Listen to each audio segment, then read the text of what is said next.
Well, we've had pretty good work this week. It's been a little warm, but I think this is probably good for our players. Probably that's the kind of circumstance on Saturday.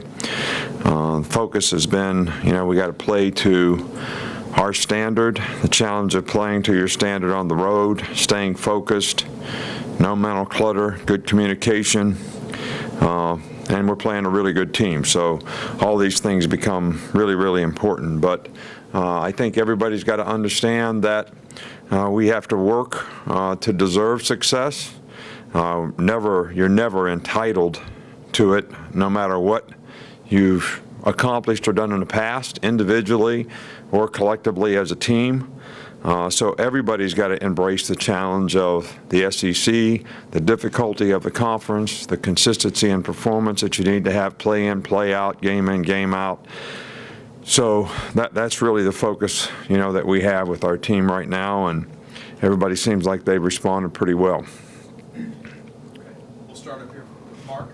Just wondering what you've seen from the return game in terms of the guys actually returning, but also the blockers and how they try to set some of those up. Well, we haven't had many opportunities. We haven't really gotten much out of our return game. It hasn't been bad. It hasn't been a negative. But the goal is to average a first down on punt returns. We haven't had many opportunities, but we got to get better at holding them up. We did block a punt, so that was a positive. Kickoff return, we haven't had many opportunities, but the opportunity that we have, we want to get drive starts, out there by the 30-yard line, and we haven't really accomplished that. So those are both two areas where, we need to continue to improve and work. I think the returners have done fine. They've done a good job of handling the ball. I just think we have to do a better job of executing the returns so that they have an opportunity to make plays. Just wondered how Josh Jacobs was looking since he came back from his injury, and what the plan is for him going forward.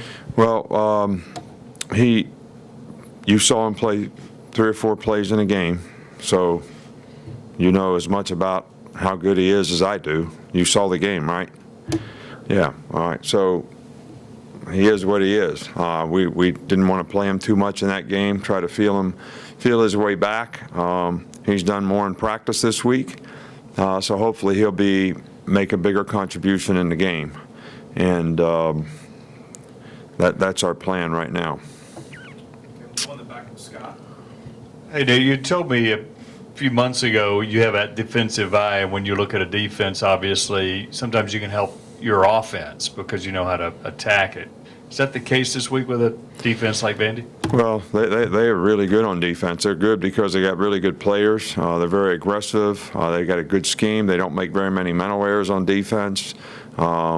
They're good enough in the secondary to match up with you and play man-to-man. So if you can't beat man-to-man coverage, you're going to have, some issues and problems. They do a lot of stemming and moving up front. So it's really going to be important to communicate well so the offensive line can execute and change the calls that they need to make. This is an attacking.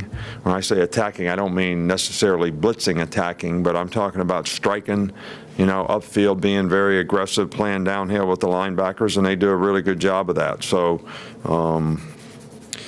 I don't know that there's, any magic other than we're going to have to do a really, really good job of executing. Got to take care of the football against guys like this. They've been pretty ball hawk oriented in terms of their turnovers.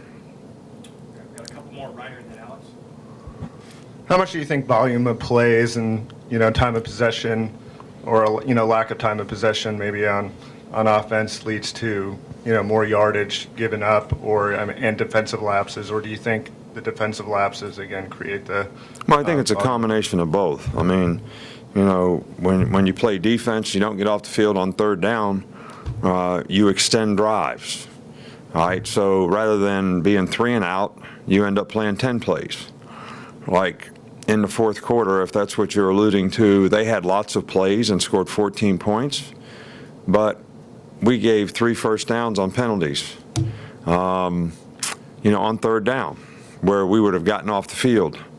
So that extended a drive that they eventually scored on. So we didn't have a lot of opportunities on offense, and when we did, we didn't keep the ball very well. So it's kind of in that time in the game, in the fourth quarter. So it's a combination of both those things. I mean, if we'd have controlled the tempo of the game, we'd have had more plays, they'd have had less if we'd have got off the field when we're supposed to get off the field on third down. So it really basically comes down to execution on both sides of the ball. You know, like Clemson had all the plays that they had in the game last year because we didn't stop them on defense, but when we had opportunities on offense, we didn't keep the ball. We had 4 drives where we were 4 plays or less than out, you know, in the second half. So it's a combination of both. It's not one or the other. It's a combination of both. We'll wrap things up here with Alex.